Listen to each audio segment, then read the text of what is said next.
As pessoas jurídicas de direito privado se dividem em duas categorias. Podem ser estatais ou particulares.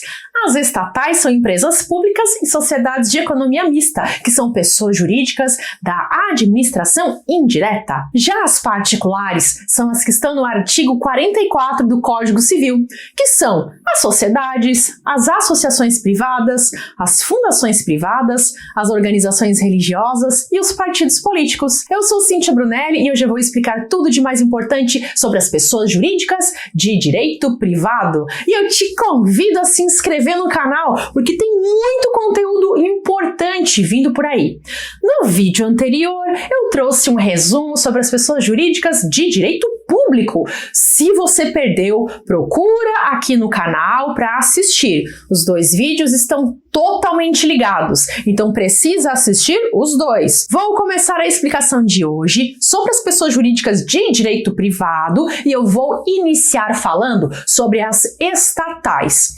As pessoas jurídicas de direito privado estatais são as empresas públicas e sociedades de economia mista. Como eu expliquei no vídeo anterior, as empresas públicas e sociedades de economia mista fazem parte da administração indireta, ou seja, são entes públicos que exercem atividades administrativas de forma descentralizada. As empresas públicas e sociedades de economia mista são pessoas jurídicas criadas pelo poder público para explorar atividade econômica ou para prestar serviços públicos. Como exemplos de empresas públicas, nós temos a Caixa Econômica Federal e os Correios.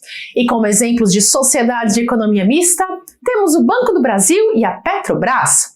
As empresas públicas e sociedades de economia mista fazem parte das pessoas jurídicas de direito privado, mas isso não quer dizer que elas sejam totalmente afastadas das normas de direito público. Existem situações em que elas se sujeitam às normas de direito público. Por exemplo, como você sabe, uma empresa privada pode ir à falência, mas as estatais não.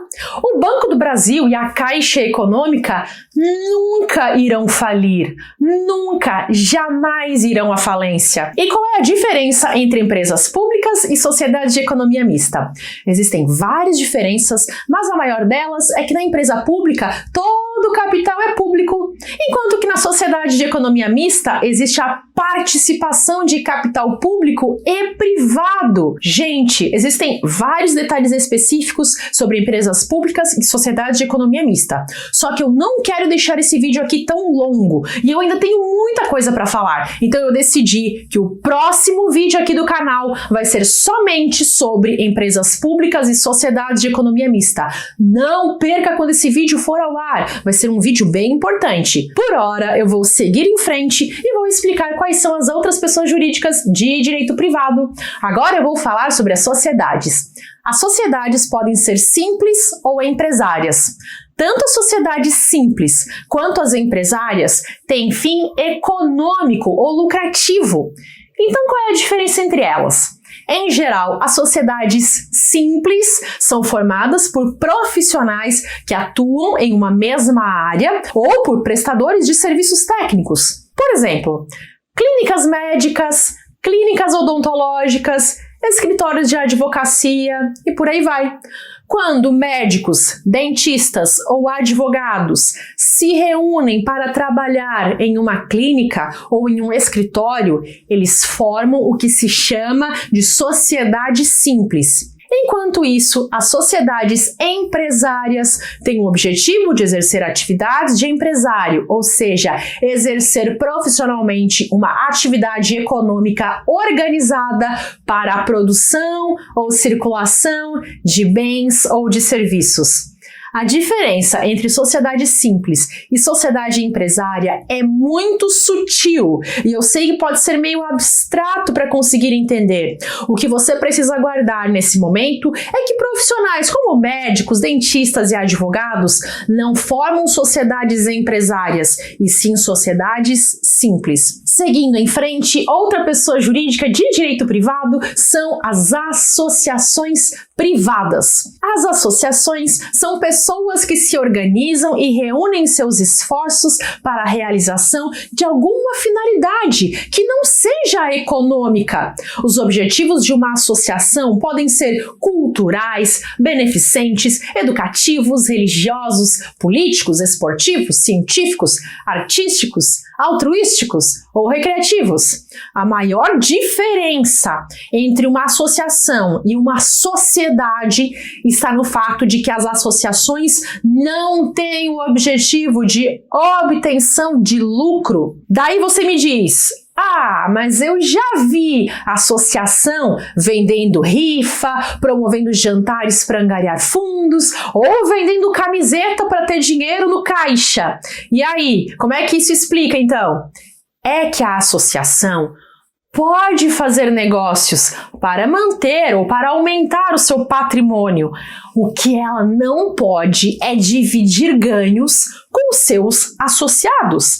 A finalidade, ou seja, o objetivo final de uma associação, não pode ser a obtenção de lucro, porque quem faz isso é a sociedade. Captou a diferença? Ok. E as fundações? As fundações são um conjunto de bens que é dedicado à realização de uma finalidade específica. E para isso são considerados uma pessoa jurídica. Alguém institui uma fundação quando reúne bens em prol de uma finalidade específica, uma destinação especial. E esse fim pode ser cultural, assistencial, moral, religioso e por aí vai. No vídeo passado aqui do canal, eu expliquei o que são as fundações públicas. Então, qual seria a diferença para uma fundação privada? A diferença é que a fundação pública é instituída pelo poder público, com bens que pertencem ao patrimônio público e regido por normas do direito administrativo. Já a fundação privada é formada por particulares, com bens particulares e regida pelas normas do direito civil. Assim como as associações, as fundações também não podem ter finalidade lucrativa. A fundação pode buscar ampliar o seu patrimônio para melhorar suas atividades, mas ela não pode visar o lucro. Quem busca lucro é a sociedade. Próxima pessoa jurídica do vídeo de hoje: organizações religiosas. Uma entidade religiosa deve ter a finalidade de professar uma religião e promover a fé. Em nosso país, nós temos liberdade de crença, o que significa que cada pessoa pode seguir a religião que quiser, ou mesmo não ter religião alguma. Além disso, o nosso Estado é laico, o que quer dizer que nós não temos uma religião oficial. A ideia é mais ou menos assim: cada um pode seguir a religião que quiser e o poder público não pode favorecer ou desfavorecer nenhuma entidade religiosa. Em contrapartida, as instituições religiosas devem seguir algumas regras para que sejam realmente tratadas como organizações religiosas.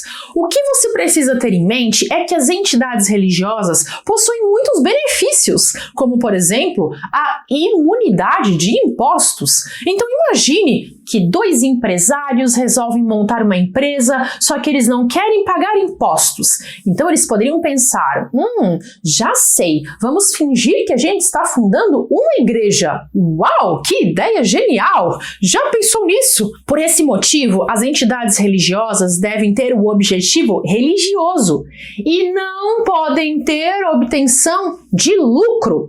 É mais ou menos como eu já falei sobre associações e fundações. A entidade religiosa até pode aumentar o seu patrimônio, mas sempre com o intuito de melhorar a entidade e jamais para dividir lucro. Isso não quer dizer que os padres ou os pastores ou os dirigentes espirituais não possam ter alguma forma de remuneração. Eles podem ter uma remuneração, até porque a gente sabe que eles também precisam de sustento. Mas o que não pode é a entidade ter como objetivo a obtenção de lucro. E na prática, existem igrejas que desvirtuam a finalidade da fé e obtêm lucro?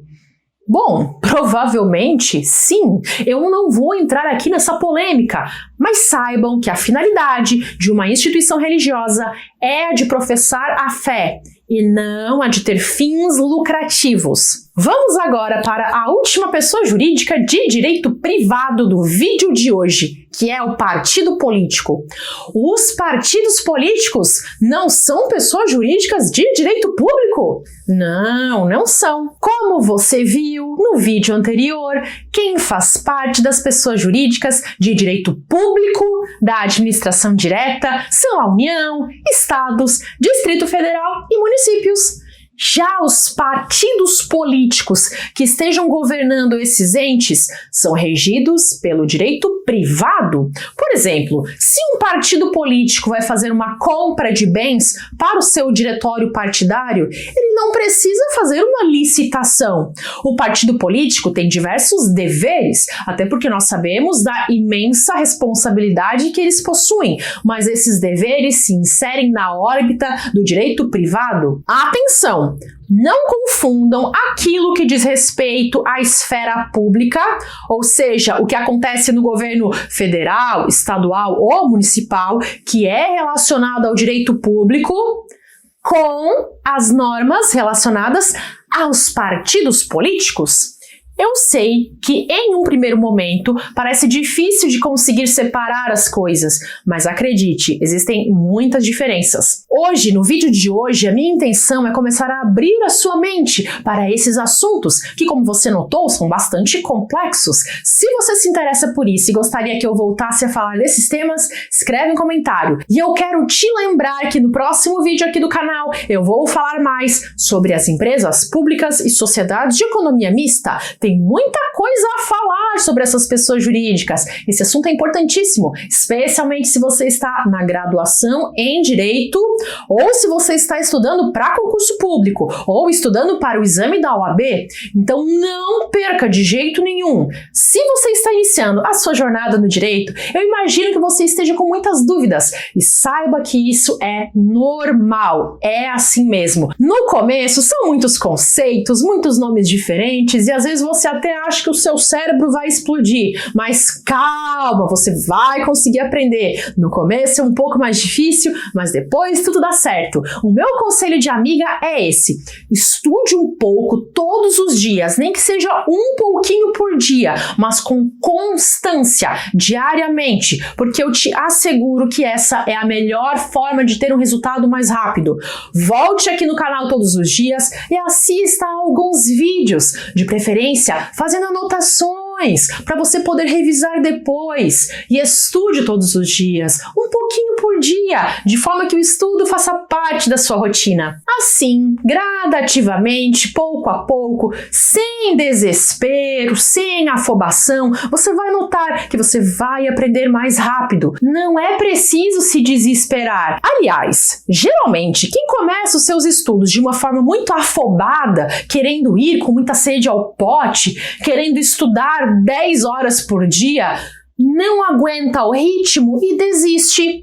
E quem vai estudando menos horas, mas com constância todos os dias, é quem chega lá. Às vezes o caminhar é lento, mas o importante é não parar.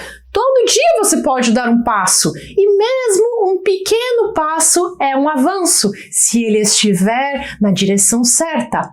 E se você sente que você quer dar mais passos na direção certa, com um conteúdo mais direcionado a quem está começando, a minha melhor indicação é virar aluno do curso Primeiros Passos no Direito. Ali eu trago a base que todo aluno precisa saber, em aulas informativas e ao mesmo tempo bem objetivas. Ele é a base que eu mesma queria ter tido quando eu iniciei a minha jornada no direito.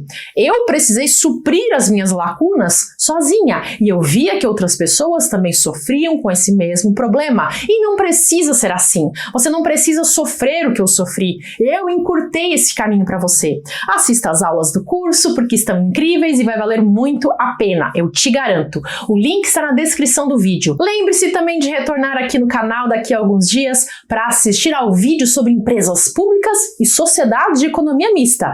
Vou deixar uma sugestão de playlist para você clicar e aproveitar. Até!